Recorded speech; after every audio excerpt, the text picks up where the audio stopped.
Hi there, my name's Phil. I'm one of the instructors with Young Bristol. I am going to show you a little bit more about the figure of 8 this time. So in the last video I showed you how to do a figure of 8 on the bite, which is this knot here. Sometimes when you've finished tying a figure of 8 on the bite, you have a tail. You need a long enough tail so that the tail of the rope won't go back through the knot. And if that tail's long enough, then it's probably going to get in the way if you're using it on, say, on your climbing harness or something like that. So therefore you want to get rid of this tail and tie it off safely and out the way.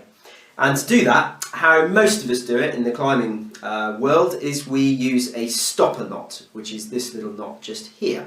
So that's called a stopper knot, and I'm going to show you how to tie that one. So it's a slightly different knot, and it's an addition to the figure of 8. So the stopper knot, here's how it works.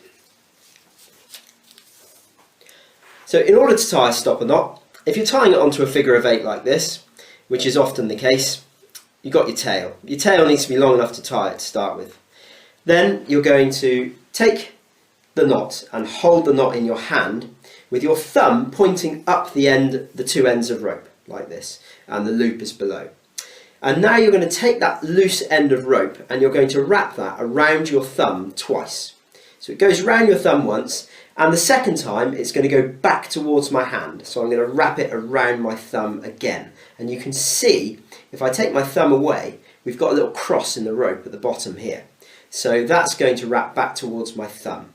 And now I'm going to take my thumb out of that hole, and where my thumb came from, I'm going to take the end of the rope and feed it back up through that little loop and pull it in tight.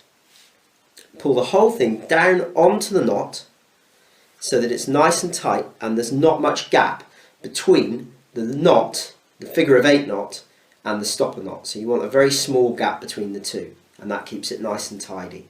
And that is the correct way to tie a figure of 8 on the bite with a stopper knot. I'll show you that one more time.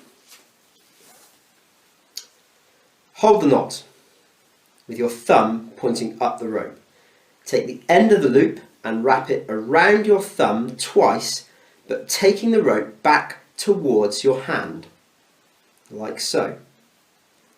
Take your thumb out of the loop that you've made, take the end of the rope and put the rope back up through the loop where your thumb came from.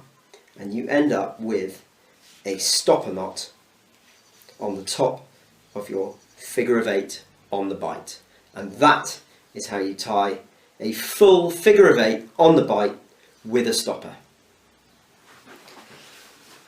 I hope you enjoyed that one. So another one for you to practice, another one to play around with at home, just something you can do to while away the hours. Thanks very much.